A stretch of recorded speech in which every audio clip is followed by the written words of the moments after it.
Salam Malaysia Madani dan tentunya kita bersama lagi dalam ruang bicara yang dibawakan kepada anda di Bernama TV dan sudah pastilah tumpuan kita masih lagi kepada PRN 6 negeri dan sudah pastilah ianya merupakan sesuatu yang cukup penting dan menarik sebenarnya dan kita semua sudah maklum bahawa kempen ataupun proses kempen untuk pilihan raya negeri di 6 negeri ini hanya tinggal lebih kurang 1 hari saja lagi dan pada hari Sabtu nanti akan berlangsunglah hari mengundi dan sudah pastilah kita menunggu-nunggu apakah keputusannya akan tercipta daripada pengundian pada 12 hari bulan nanti.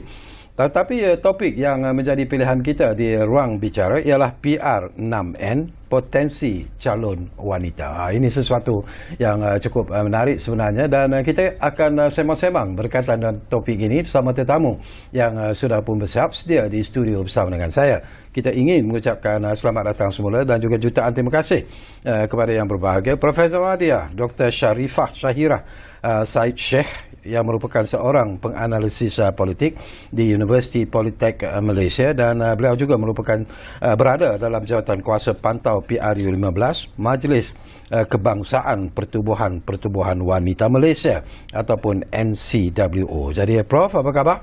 Khabar baik, alhamdulillah. Apa khabar Tuan? Sehat, alhamdulillah. Jadi kita bersama lagi dalam program Ruang Bicara. Dan ini bagi saya merupakan satu topik yang cukup penting dan menarik sebenarnya untuk kita sembang-sembang. Dan kepada anda yang sedang mungkin menyaksikan ruang bicara bersama dengan kami ketika ini, kami juga sebenarnya ingin mendengar pandangan dan juga pendapat anda berkaitan dengan topik yang menjadi pilihan kita. Jadi jangan lupa seperti biasalah, kita menjadikan 2 talian kepada anda iaitu di 03-2604-0155 dan satu lagi talian pastinya 03-2694-0155. Sebelum kita bercakap Prof tentang topik kita iaitu tentang potensi calon wanita, saya nak dapat pandangan Prof lah kerana Prof juga mewakili jawatan kuasa pantau PRU 15 untuk NCWO. Analisis dan juga pandangan Prof sendiri, bagaimana Prof melihat persaingan yang akan berlaku dalam pilihan raya di 6 negeri ini daripada pandangan Prof secara peribadi? Okay, terima kasih. Terima kasih Bernama. Terima kasih kepada Tuan kerana sudi menjemput saya. Saya bila dapat je tajuk ni terus je.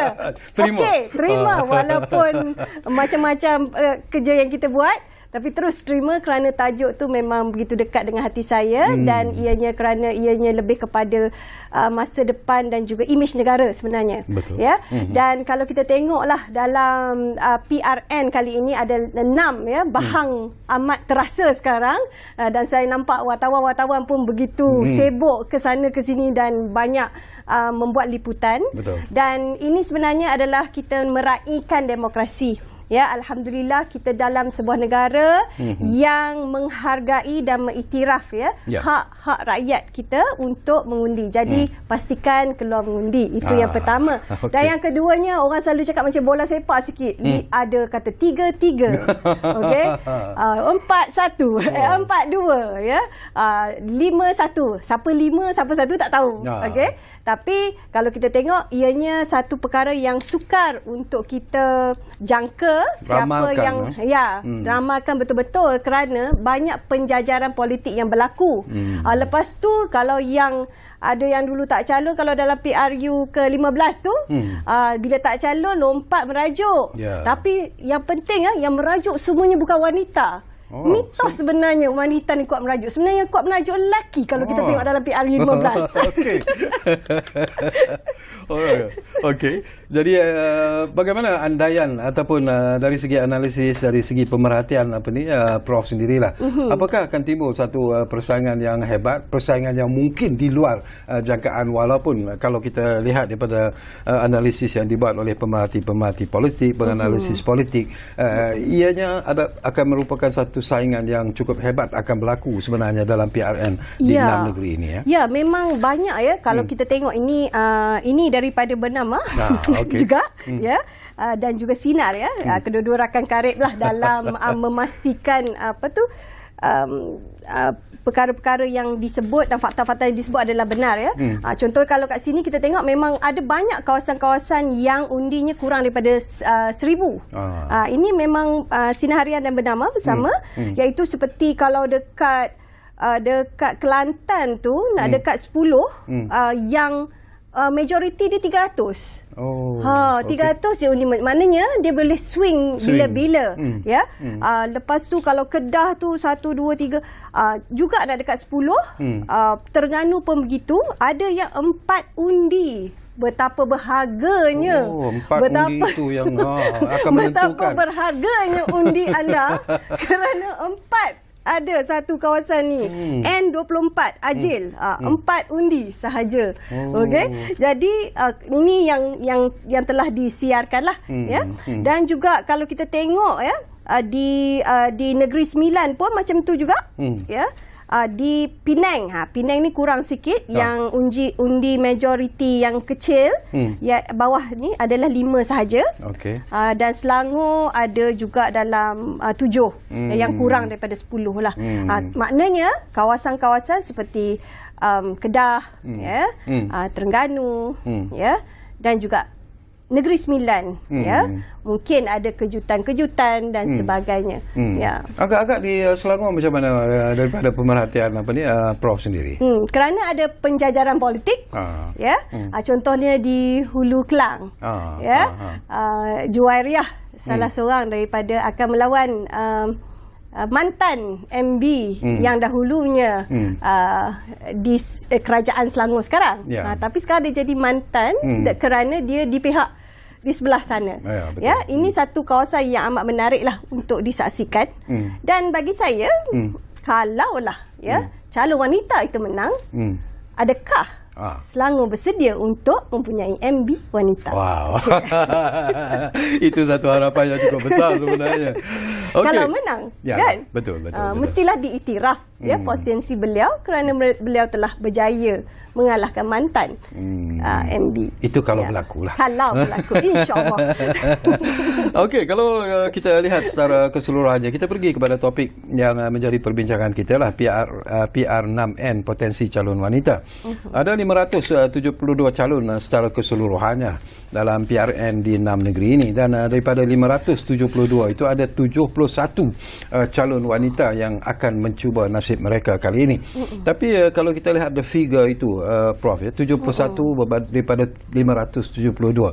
Apakah Prof merasakan bahawa mungkin ianya bukan satu figure yang memuaskan ataupun figure yang menggembirakan kaum wanita sebenarnya? Sebenarnya ini adalah cerita lama. Kita dah merdeka lama dah pun. Tapi number ni dia bergerak sikit sangat setiap kali pilihan raya. Iaitu bawah pada 10% sebelum ni, lepas tu naik 10. 10 tu PRU 2 PRU 10% je. Lepas tu naiklah sikit sampai sekarang ada 14.7%. Ya. Tapi ini memang jumlah yang amat kecil kalau kita nak bandingkan dalam dua perkara. Satu, dari segi populasi, wanita adalah separuh daripada lelaki di Malaysia sudah tentu, dan kalau tengok pengundi pun ada sedikit lebih pengundi wanita. Dan apabila kita tengok perayu undi ataupun pergerakan aktif ataupun kempen-kempen yang dilakukan adalah wanita. Ya, jadi maka tanpa wanita dalam mana-mana parti politik, lumpuhlah parti-parti politik tersebut. Namun nampaknya ini bukan salah rakyat Malaysia, kerana rakyat Malaysia ada banyak survey-survey yang telah diedarkan, dan mereka tidak melihat ya jantina seorang calon itu sebagai sebab mengapa mereka mengundi. Mereka mengundi lebih kepada satu, persona seseorang itu, sama ada dia boleh bertutur dengan baik, karisma mereka, ada juga melihat dari segi latar belakang keluarga, pelajaran dan sebagainya, lokal tempat, adakah daripada tempat tersebut, ya, dan juga of course ramai masih ya melihat ke arah parti. Jadi sekiranya parti-parti politik mengiktiraf lebih ramai wanita, ianya tidak akan jadi masalah untuk pengundi mengundi. Ya, kerana ianya bukan sifat rakyat Malaysia untuk mendiskriminasikan atau memperkecilkan potensi wanita. Sebab itulah wanita di dalam hal-hal lain, ya, contohnya dalam pendidikan, ya, dalam ekonomi, ya, kalau kata yang baik, penghutang yang bayar paling tepat pada masa dan sebagainya, memanglah dikatakan disebut wanita. Ya, boleh tengok fakta-fakta kalau di loan dalam pinjaman dan sebagainya. Pendidikan, kesihatan, ya, memang wanita telah dilayan dengan baik. Ya, contohnya bila ada sesuatu perkara macam sexual harassment ataupun assault di tempat-tempat yang terpencil, yang sunyi, kita tak kata okey, wanita tak boleh keluar pada rumah, tak kata macam tu. Apa yang dibuat adalah letak TV, CCTV, letak cahaya dengan lebih terang. So maka budaya mendiskriminasikan wanita itu sudah semakin disingkirkan daripada budaya masyarakat. Tetapi budaya dalam parti politik masih berkiblatkan ketuanan lelaki itu. Bila memimpin je, tuannya adalah lelaki. Dan bila nak buat kerja je, wanita. Ya. Dan ini nampaknya telah dicairkan apabila ramai suara-suara pemimpin wanita di dalam parti-parti bersuara mana minima 30% yang telah dijanjikan. Kalau dahulunya mereka lebih bersifat tak apa, kami redha, yang penting taat pada parti. Tetapi kini sudah berubah. Ya. Namun ianya bukanlah satu yang senang. Kalau terlalu agresif, mungkin dia orang kena cantas terus. Jadi mereka juga perlulah memainkan bagaimana untuk mensusun atur. Sebab itulah ada nampak 4% ni perubahan yang drastik juga. Namun kita nak cakap pasal minima 30% tu, ada orang kata kenapa 30%, kenapa tak 5%? Masalahnya 20% pun tak sampai. Ya. Cuba kita tengok gambar yang lebih besar sebelum kita pergi lebih mendalam lagi tentang isu ini. Kalau kita lihat dalam Kabinet Malaysia sendirilah, kita ada tak kurang daripada 5 wanita yang diangkat sebagai menteri dalam Kabinet Malaysia. Jadi bagaimana dengan prestasi mereka? Apakah ialah mungkin Prof sebagai seorang wanita akan memuji prestasi yang telah pun ditunjukkan oleh menteri-menteri wanita. Tetapi secara ikhlasnya, apakah YB melihat sebenarnya YB ataupun wanita-wanita juga sebenarnya boleh diangkat untuk duduk dalam Kabinet sebagai menteri sebenarnya? Itulah satu perkara yang bukan saya sahaja, tapi Jawatan Kuasa Pantau PIU 15 sebenarnya diketuai oleh NCWO. Tapi ahli-ahlinya adalah ramai daripada pelbagai NGO, nak dekat dalam 30 NGO ya, dalam Jawatan Kuasa Pantau ni. Kami amat berduka cita lah apabila kita bercakap tentang kepimpinan wanita, nak mencalonkan wanita dan sebagainya, dengan tertiba cakap pasal merit. Seolah-olah hanya wanita sahaja perlu mencapai piawaian tertentu, tetapi bila bercakap tentang lelaki, oh tak apa, tak pula cakap pasal merit. Ya, kita hanya ada 5 menteri wanita dan ramai juga ya timbalan menteri, dan mereka telah melakukan, mereka nampak visible. Ya, contohnya Cikgu YB Fadlina Siddiq, ya, YB Hanayo, ya, Dato' Azalina Osman Said, ya, YB Nancy, ya, dan juga ramai lagi yang timbalan-timbalan menteri. Mereka telah menjalankan tugas, dan juga apabila di dalam parlimen, walaupun hanya ada 30 orang, mereka ini adalah satu MP, golongan MP yang banyak, kekerapan yang paling banyak bercakap, terutamanya tentang isu kesejahteraan rakyat, ya, berkaitan dengan generasi masa depan kita, iaitu anak-anak. Ya, mereka juga banyak cakap pasal kebajikan yang lebih kepada bersifat prihatin.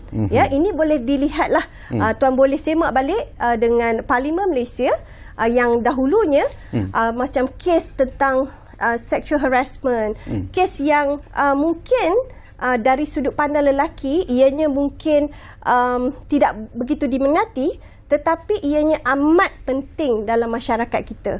Ya. Okey, satu lagi isu juga yang sering dimainkan. Dikatakan ialah meletakkan wanita sebagai pemimpin dalam sesuatu parti politik itu dilihat tidak sesuai sebenarnya, kerana bukan dari segi aspek pendidikan, bukan aspek kelulusan dan sebagainya, tetapi mungkin kerana environment sekeliling itu sendiri. Selalunya wanita dikaitkan dengan suami, rumah tangga dan anak-anak, dan itu yang barangkali apakah itu akan menjadi faktor yang menyukarkan sebenarnya wanita untuk diangkat berada pada satu kedudukan yang lebih baik, lebih tinggi, seperti apa yang diharapkan oleh Prof. Dara Karakan di NCWO sendiri, dan akhirnya menjadi pemimpin kepada kaum lelaki khususnya dalam sesuatu parti politik. Apakah itu boleh berlaku sebenarnya? Kalaulah seseorang wanita itu memang lebih kepada yang bersifat tradisional lah, iaitu banyak kepada tumpuan kepada keluarga, kepada anak-anak, mereka tidak akan masuk parti politik. Kenapa mereka nak masuk parti politik? Kerana parti politik memang satu tempat yang organisasi yang paling aktif di Malaysia, selain daripada NGO. Jadi alasan mengatakan bahawa mereka ni tak ada tak ada minat ataupun keluarga tidak menyokong, daripada awal lagi mereka tidak akan berpartisipasi di dalam politik. Lebih baik mereka berniaga, lebih baik mereka buat online, online earning, ataupun tumpukan kepada kerja, ataupun 100% tumpukan kepada keluarga. Semua tu kerja. Dan bila kita bercakap tentang bila cakap pasal wanita je, tumpuan kepada keluarga, tumpuan kepada anak-anak. Tapi sebenarnya kalau betul-betul kita ni merupakan sebuah masyarakat yang maju, kita perlu ingat bahawa anak, keluarga memerlukan peranan yang sama banyak di antara bapa dan juga ibu. Kerana bapa ada kelebihan-kelebihannya tersendiri. Contohnya sebagai role model kepada anak-anak lelaki, role model kepada anak-anak perempuan, dan juga bapa pun chef ramai lelaki. So kebanyakan kaum bapa memang pandai masak, macam Khairul Amin. Terima kasih Khairul Amin kerana mempengaruhi semua kaum bapa untuk masak. Okey, satu lagi isu juga yang dimainkan berpanjangan sebenarnya isu ini. Tak tahulah, saya tahu Prof. Maria Dr. Sharifah tak akan setuju dengan apa yang dilontarkan. Kita boleh berdebat hari ini. Ada yang mengatakan bahawa ialah wanita yang diangkat menjadi pemimpin ataupun menjadi bos. Kita ambil menjadi bos dalam sesuatu syarikat ataupun JLC lah misalnya, dikatakan bersifat terlalu bossy, cerewet dan sebagainya, dan apatah lagi kalau mereka diangkat berada dalam kedudukan istimewa dalam politik Malaysia ini, mereka dikatakan, macam saya sebutlah, the woman is said to be the boss, yang wanita itulah very bossy, cerewet dan sebagainya. Betul ke pandangan seperti ini? Ini adalah kita panggil sifat dikotomi lah, dan juga sifat yang dipanggil kalau dalam teori gender ini adalah lebih kepada sifat stereotip. Kerana tak ramai wanita yang menjadi ketua, oleh kerana itu apabila ada sahaja beberapa orang wanita menjadi ketua, maka sifat-sifat yang tak baik itu diketengahkan, digembar-gembur dan sebagainya. Saya ingin menyebutlah pengalaman saya bekerja dengan YB Datuk Azalina Osman Said. Saya lepas je degree terus bekerja dengan beliau. Beliau seorang yang tegas, tetapi seorang yang efektif. Kita perlukan seorang ketua yang efektif. Mungkin very micro sedikit, tetapi dia efektif. Dia pastikan kita mencapai matlamat objektif. Dan tak kisah sifat ketua tu macam mana, ada juga lelaki yang cerewet, ada, betul. Ada yang bersifat bossy, tetapi selalunya apabila bersifat bossy tu, bila lelaki, sebab piawaian sebagai ketua tu memang begitu maskulin, memang telah ditarifkan indikator dia memang maskulin, kerana kepimpinan kalau dahulu, zaman dahulu sehingga sekarang, dia lebih ditarifkan dari sudut pandang maskulin. Apabila wanita dilihat benda-benda kecil, ini salah, cerewet. Tapi sebenarnya seorang bos yang wanita ini dia lebih bersifat detail. ya, macam dia nampak perkara-perkara estetik, perkara-perkara yang yang kecil, devil in the detail kan. Ya, betul kan. Sebab itulah penting ada keseimbangan kepimpinan di antara lelaki dan wanita. Ini bukan satu perdebatan siapa nak menang, siapa yang lebih bagus. Tetapi apabila terlalu banyak satu golongan sahaja, maka ianya mungkin akan menjadi toksik. Saya nak tanya baliklah dekat Tuan Syakawi. Okay. Apakah pandangan Tuan Syakawi tentang politik sekarang ni? Adakah ianya bersifat baik ataupun ada kalang-kalanya tu macam bersifat yang nak ke arah terlalu toksik? Ini satu persoalan yang tak mudah untuk dijawab. Kerana apakah yang dimaksudkan dengan definisi baik itu sendiri bila kita bercakap tentang senario politik semasa? Kalau rakyat Malaysia dilihat politik Malaysia ni adalah politik itu satu yang untuk rakyat. Okey. Dan juga baik, ataupun ada setengah orang bila tengok politik, politik ni. Yang mana satu? Okey, bila kita bercakap tentang penerimaan masyarakat tentang terhadap politik itu sendiri, kalau saya sendiri pun pada mulanya memang kalau daripada dulu lagi saya pernah juga terlibat dengan parti-parti politik ketika berada di kampus dan sebagainya. Tetapi masa itu kita dikuasai oleh perasaan yang berbeza sebenarnya. Apabila kita dah bertugas, bekerja terutamanya dalam sektor kerajaan, mungkin ianya menjadi kita melihat politik itu dari aspek yang berbeza. Macam saya sokong dengan apa yang Prof sebutlah. Kita melihat seolah-olah politik itu adalah untuk rakyat dan rakyat memerlukan politik sebenarnya dalam kehidupan mereka. Kerana mereka mengharapkan kepada ahli-ahli politik itu sendiri untuk mengangkat kehidupan mereka di masa-masa yang akan datang. Tapi tak apa Prof, saya akan jawab lagi apa yang Prof tanya itu, tapi kita diarah untuk berehat dulu buat seketika dan kembali nanti. Banyak lagi persoalan sebenarnya. Dan kalau anda juga ingin bertanya apa saja kepada tetamu saya lah, bukan tanya kepada saya. Jadi gunakanlah dua talian yang kami sediakan kepada anda di 0326040155 dan satu lagi talian tentunya di 0326940155. Kita jumpa lagi selepas ini.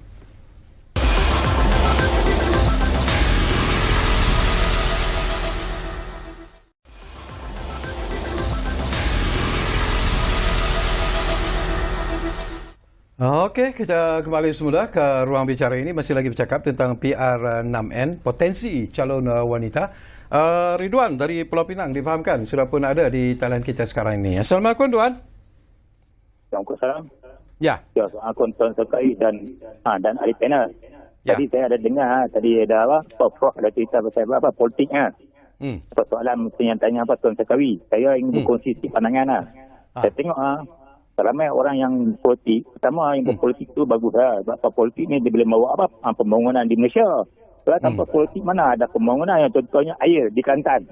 Semua berubu-rubu dapat air melalui politik. Kalau tanpa politik tak ada lah pembangunan contohnya Anwar Ibrahim boleh bagi 50 juta, 60 juta. Takkan kita kalau rakyat biasa minta orang tak bakal bagi. Dengan politik lah boleh membawa pembangunan kepada negara Malaysia.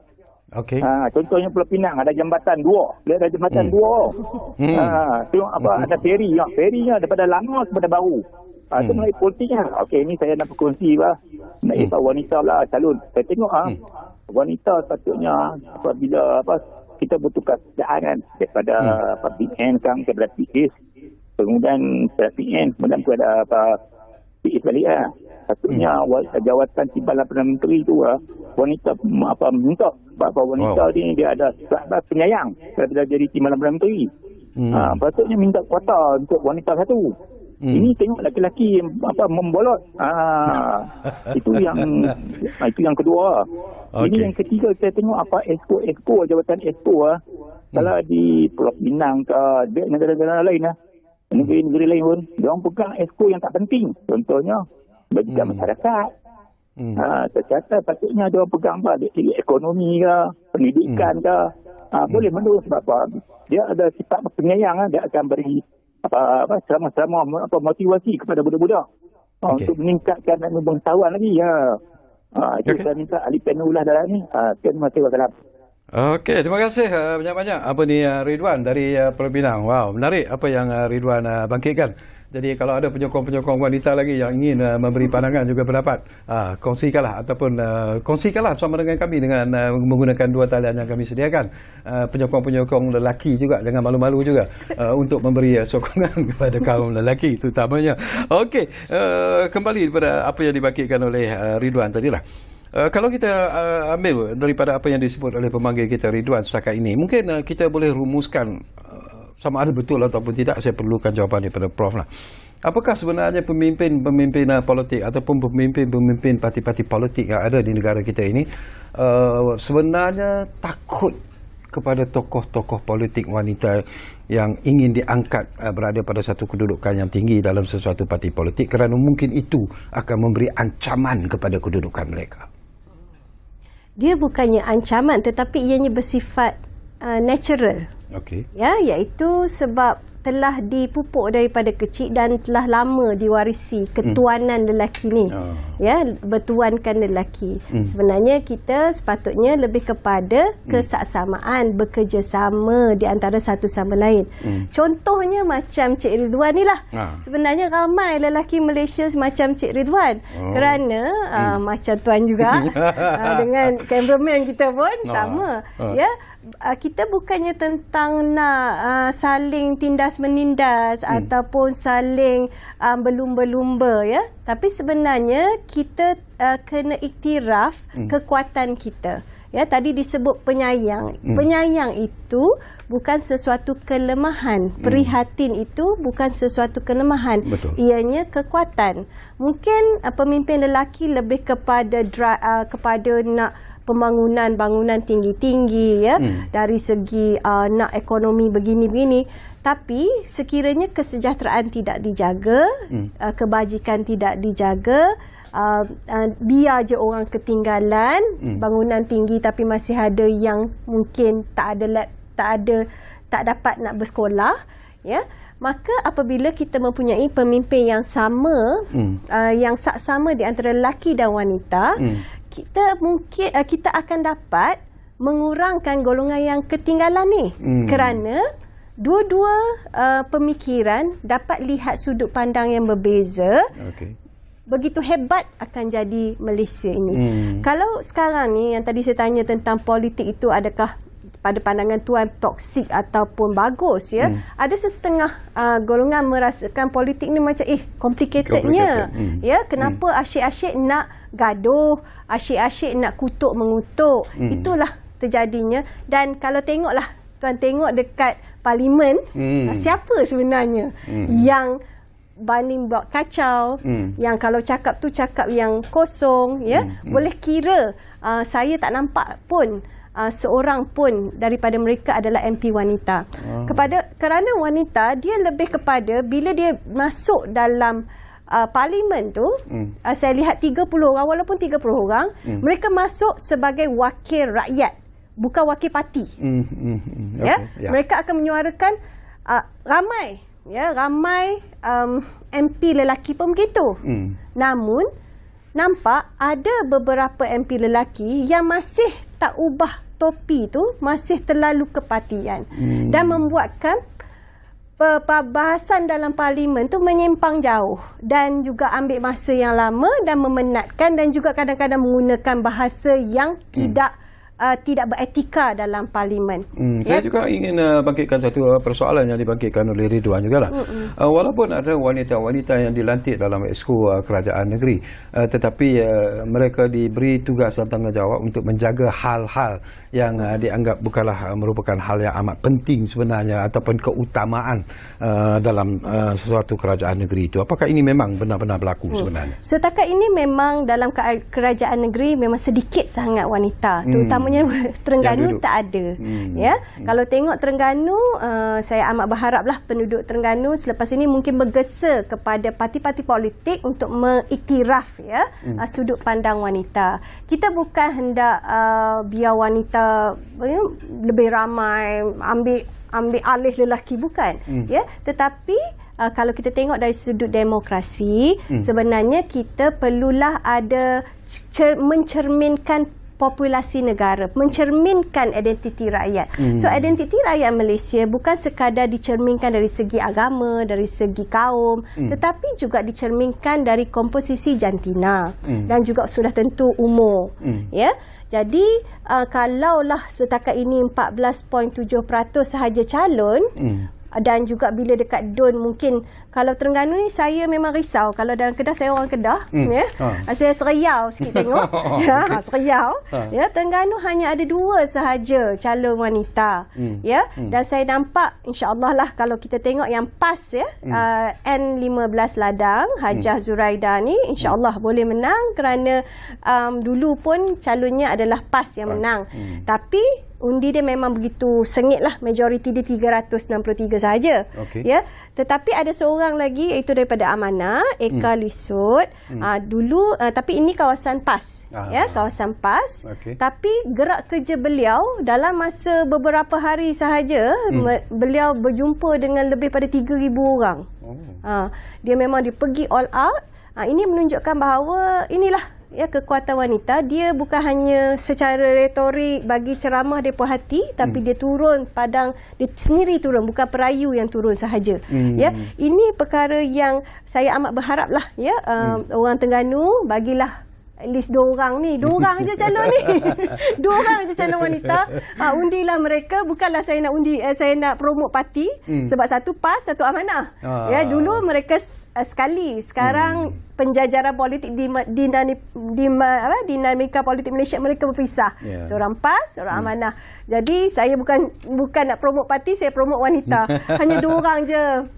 Orang Terengganu tolonglah ya. Yang seriau kat Kedah tu apa yang seriau? Tak, saya kata orang Kedah sebut seriau. Kalau macam dekat Kedah, Kedah nampaknya ramai wanita. Ya, ramai wanita di Kedah ya yang telah dicalonkan. Lebih kurang dalam 14 orang. Namun dalam 14 orang ni dekat air hangat dua orang wanita. Dua-dua ni dulunya adalah Puteri UMNO, orang kuat Puteri UMNO, tapi seorang jadi bersatu, seorang lagi adalah UMNO. Ya, ini maknanya Kedah memang banyak mengiktiraf.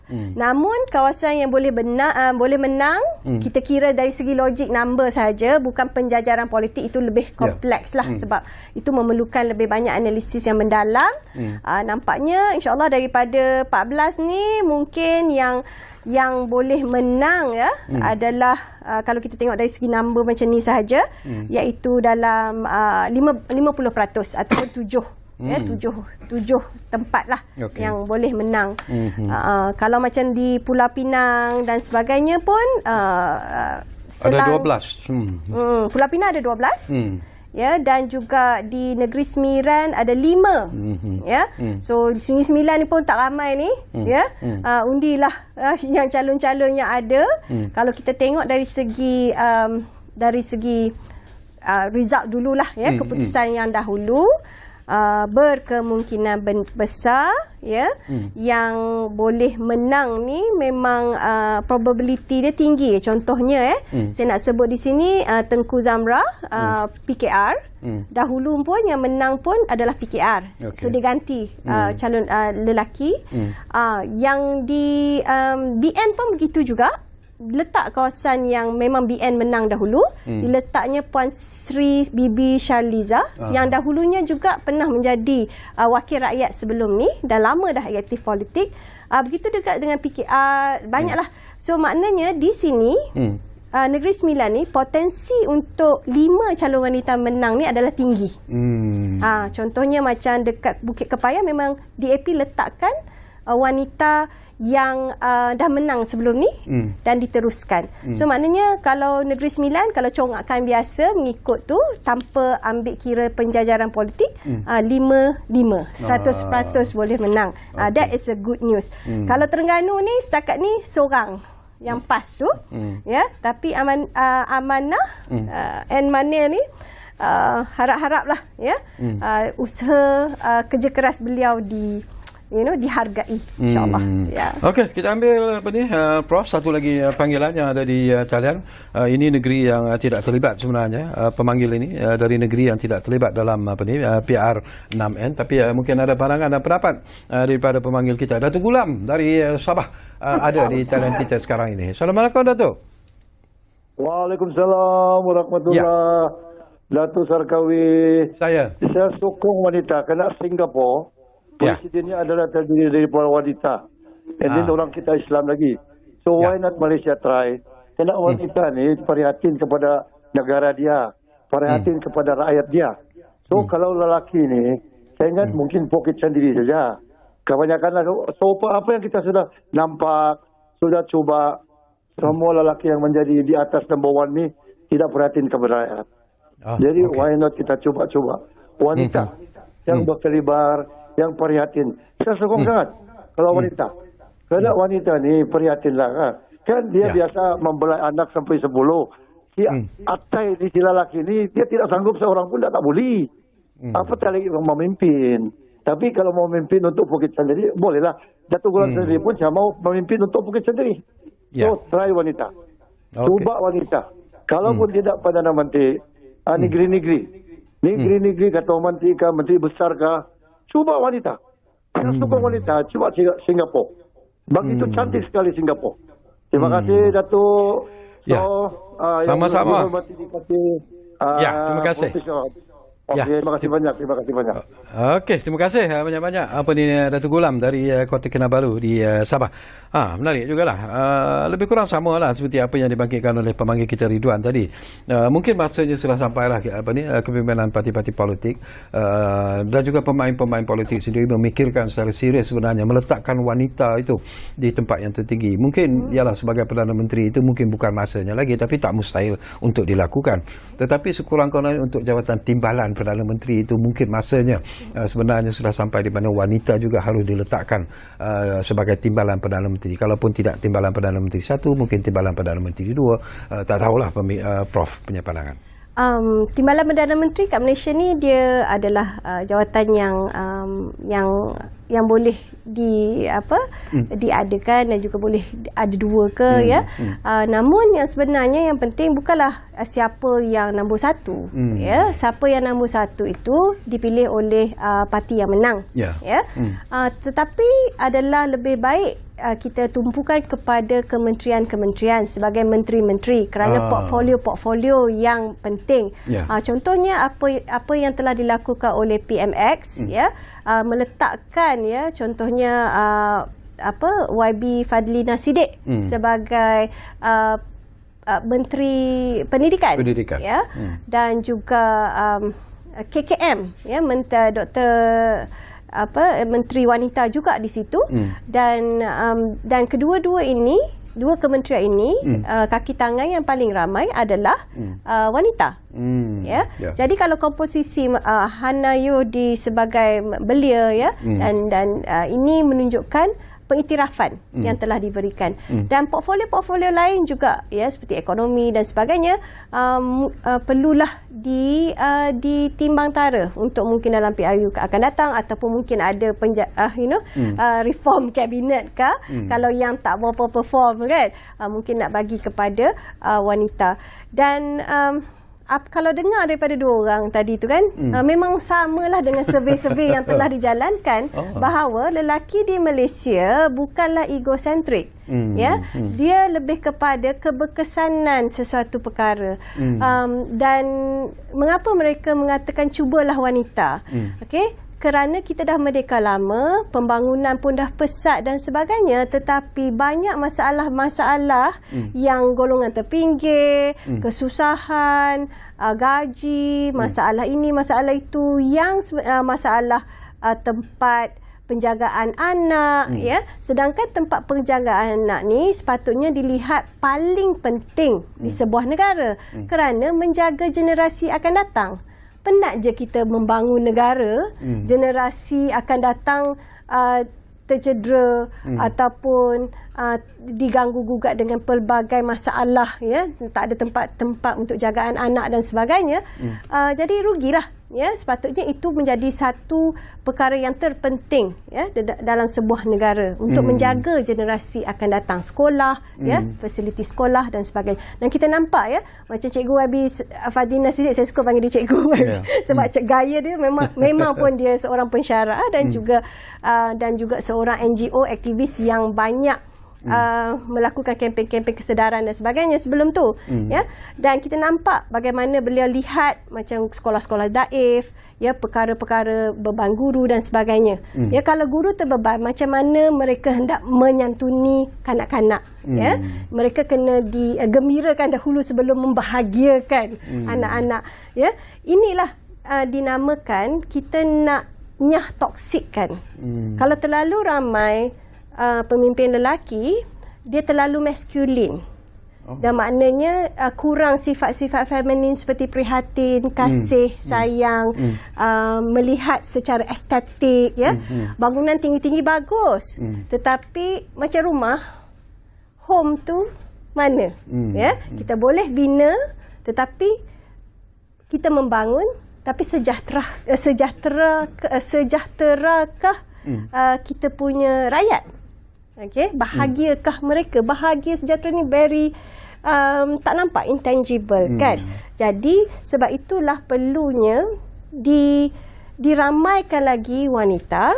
Satu, untuk masa depan Malaysia yang lebih madani, yang lebih inklusif ya, dan juga sudut pandang yang lebih feminin, jangan maskulin sahaja.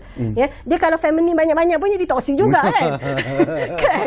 Ya, dia kena apa tu, balance. Ya, untuk balance ini sebab itulah 14% ni memang amat dikhawatiri ya oleh kami sebagai feminis wanita dan juga NCWO dan juga Pantau PIU 15. Bukan kerana kita tak suka pemimpin lelaki ramai, bukan, tetapi kita risau dari segi sudut pandang dan juga suara-suara separuh populasi negara ya, kerana mereka ini juga akan selalu bersuara untuk golongan-golongan kecil. Okay. Jadi nak dekat 70%, 80% tu populasi negara. Ya. Satu lagi persoalan juga yang saya nak dapatkan pandangan daripada Profesor Maria Dr. Sharifah. Ini untuk menarik minat wanita-wanita muda khususnya lah untuk menceburi bidang politik itu sendiri. Jadi apa yang perlu dilakukan oleh parti-parti politik kalaulah betul-betul mereka berniat ataupun bermaksud untuk menarik anak-anak wanita-wanita muda ini untuk menceburi bidang politik dan akhirnya mungkin boleh diangkat dalam sistem politik yang sedia ada sekarang ini. Apakah itu apa yang perlu dilakukan oleh parti-parti politik? Kalau saya nampak memang parti-parti politik telah melakukannya. Contohnya kalau UMNO, Puteri UMNO ya. Namun apabila datangnya waktu pencalonan dipinggirkan dan lebih kepada masih junior, masih muda, tak ada pengalaman ya? Tak ada pengalaman ya, macam mana nak ada pengalaman kalau tak ada peluang ya. Dan saya tengok dalam kalau Kerajaan Selangor ya, dalam even dalam PAS dan sebagainya memang ada ruang. Tapi apabila dibuat sayap ni bagus, tapi dia ada side effect. Side effect dia kadang-kadang mereka telah diletakkan dia macam dalam satu kotak. Dalam sayap tu sahaja. Okey. Jadi inilah dia bagus, tapi dalam masa yang sama dia mungkin akan ada side effect, dipinggirkan kerana dia disayap ya, dan dianggap sebagai muda ya. Dan kalau kita tengok ya, parti seperti muda ya, memanglah susah sukar sikit mereka untuk mendapat kerusi, ataupun kita tak tahu ya. Rakyat Malaysia sekarang ni begitu full of surprise ya. Mungkin dekat kotak tu baru nak decide yang mana kan. Tapi in terms of your survey sendirilah ataupun NCWO membuat survey, minat golongan wanita muda itu sendiri apakah ada pada tahap yang tinggi ataupun mereka juga melihat politik itu sebagai sesuatu yang mungkin tidak penting dalam karier ataupun masa depan mereka sebenarnya? Kami tidak menjalankan apa-apa survey, tapi kami lebih kepada focus group discussion ya, tapi bersama-sama dengan yang telah aktif politik dan juga NGO. Dan bukan sahaja wanita muda tetapi belia juga. Ya, kerana saya tidak salahkan mereka kerana mereka tidak dapat nampak korelasi atau hubung kait yang secara akrab di antara untung nasib mereka dengan politik, kerana itulah iklan-iklan bercakap yang ke arah yang tak sepatutnya. Namun bagi saya yang paling penting mereka keluar mengundi, itu paling penting. Dan juga kita nampak macam muda, macam ada calon-calon muda macam saya tengok statistik yang telah dikeluarkan, kita nampak masih perlu diubah ni, insya-Allah lah. Bawah 29 ada 17 orang. Ini infografik bernama 29 Julai 17 dan 30 hingga 39 83 orang. 40 hingga 49 157 orang. 50 hingga 59 202 orang dan 60 ke atas 111 orang. Maka ianya lebih ke arah umur 50 ke atas menjadi calon. Dan bagi saya tidak akan menolaklah bahawa yang 60 ni tak sesuai menjadi pemimpin. Saya rasa age is just a number. Ada je orang muda yang tak sihat, yang tak boleh buat kerja. Dan komposisi ni perlulah diseimbangkan. Mungkin kita towards that, iaitu yang 50 dan 60 ni mungkin akan 30 lebih ni akan lebih ramai di masa akan datang. Dan kalau nak salahkan orang muda berminat atau tak minat dalam politik, bagi saya ahli-ahli politik mohonlah untuk lebih terbuka, menerima belia bukan sekadar nampak dia ni penyokong, cukup, tapi melihat mereka sebagai pelapis. Janganlah duduk di satu tahta tu selama-lamanya. tahta selama-lamanya. Berilah peluang kepada orang muda. Jadilah seorang yang lebih matang, iaitu seronok melihat orang muda pula yang naik, dan juga kita beri nasihat sekiranya nasihat tu baik. Kadang-kadang ni nasihat yang telah sini ni kadang ketinggalan zaman sebab peredaran semasa dan sebagainya. Kadang-kadang saya nak bagi nasihat kepada pelajar saya pun saya kena hati-hati. Contohnya kalau nak boleh belajar, ambil buku, tulis. Saya nasib baik saya tak cakap kalau tak malu saya. Sebab bila saya nak cakap pasal itu, semua bawa keluar iPad, dah start menulis. Maknanya saya dah ketinggalan zaman. Sebagai kita seorang yang lebih tua, tak semestinya kita paling bijaksana. Kerana peredaran digital dan moden ini telah membuatkan mereka mempunyai banyak perkara-perkara yang mereka lebih tahu. Maka kita perlu hormat mereka dari segi itu. Okey, saya nak tanya satu soalan jugalah. Tadi Prof melontarkan soalan kepada saya, penglibatan pandangan saya tentang politik. Soalan yang sama sebenarnya saya nak lontarkan kembali kepada Profesor Maria Dr. Sharifah lah, tentang minat dan tak minat politik itu sendiri. Secara peribadi saya melihat Prof ada kualiti sebenarnya untuk menjadi seorang ahli politik. Cara bercakap very jelas, tahu tentang perkembangan politik semasa dan sebagainya. Apakah secara peribadi Prof juga sebenarnya berminat untuk terjun dalam dunia politik? Itu soalan untuk menjadi ahli politik. Soalan yang menarik yang saya boleh juga tanyakan kepada tuan. Sebenarnya saya pernah menceburi politik selama 4 tahun. Tetapi itulah apabila orang selalu memberi komen yang teruknya mengeji orang politik, bagi saya itu adalah amat tidak patut. Kerana orang politiknya kerjanya 7 hari seminggu. Kadang-kadang tu sampai 2-3 pagi dan next day tu 7 pagi. Jadi oleh kerana itu saya memilih dalam pendidikan.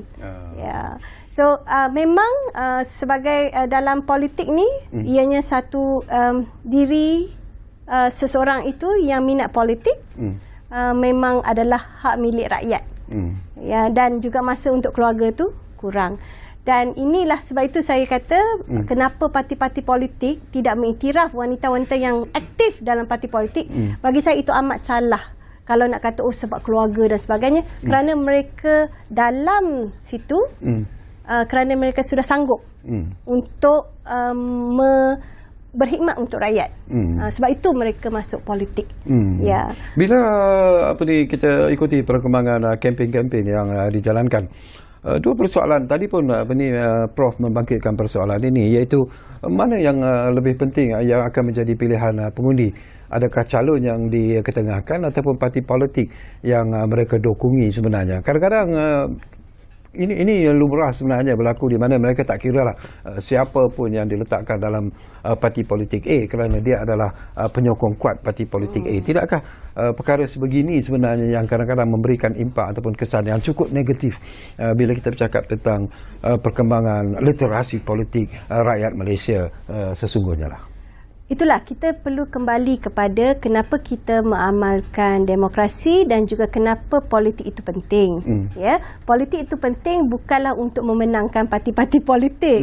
Ya, mereka yang masuk parti politik kerana mereka mahu menjadi orang politik dan juga menjadi calon dan sebagainya. Itu saya cakap kepada sesiapa yang aktif politik tapi tak pernah rasa nak jadi calon. Kenapa dekat situ? Baik masuk NGO untuk berkhidmat untuk rakyat. Ya.